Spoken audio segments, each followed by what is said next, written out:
What's going on, everyone? Chris from Pickdawgz.com here with your free pick in the Wichita State versus St. Louis college basketball matchup going down Friday, November 22nd, 2024. Just a reminder, if you haven't already, make sure you're subscribed to our channel and smash that thumbs up. And if you're looking for my best bets, the games that I love, including my daily $15 best bet, head on over to Pickdawgz.com and click the Premium Picks tab at the top of the page.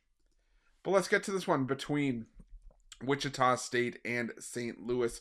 And you got the Wichita State Shockers coming in off of their victory over Monmouth in their last game, taking out the Hawks by a final score of 70-66, while St. Louis comes in 2-1 on the year after a 77-71 win over Loyola Marymount in their last matchup. And St. Louis, they're just counting the days until Robbie Avila gets back on the floor, but it looks like he might be out until looks like the start of conference play into late December. So trying to get by with what they have right now. But I'll tell you, this St. Louis team still looked really good against LMU last time out. And Josh Schertz, brought a lot of guys with him from an Indiana State team and still won 32 games last season and was, one of the best shooting teams in the country. So while having no Robbie Avila is not ideal, it's not the end of the world for St. Louis. They can get by, like I said, as evidenced by that win over Loyola Marymount. But Wichita State, on the other hand, it was a team that I backed against Monmouth, and I backed them laying a big number against the Hawks as well.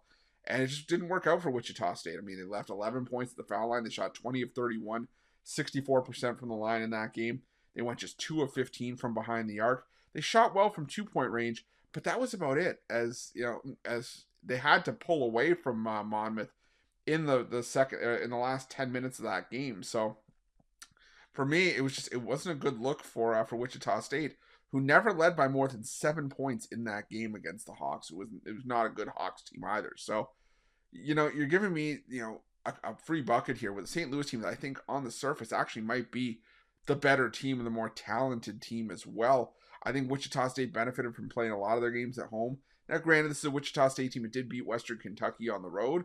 But like I said, I like this St. Louis team. I like the makeup of the St. Louis team. I like what Josh Schertz did, bringing a lot of guys with him from that team from Indiana State last year.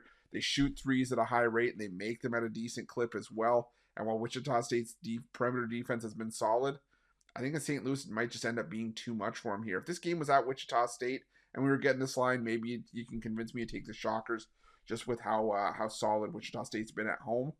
But catching these points, even on a neutral floor, in what could end up being a bit of a home game for St. Louis, or a bit more of a favorable spot for St. Louis being in Kansas City, I got to take St. Louis in the free bucket in this one, and that's going to be my free pick. But just a reminder, if you haven't already, make sure you're subscribed to our channel and smash that thumbs up. And if you're looking for my best bets, you can find those at Pick Dawgz Premium. Why are Pick Dawgz? Check out our betting tools. They're 100% free. They're the best betting tools in the business, and tools that you want to make sure that you have in your back pocket when you're making your best bets for the day's action. Thanks for watching. See you guys soon.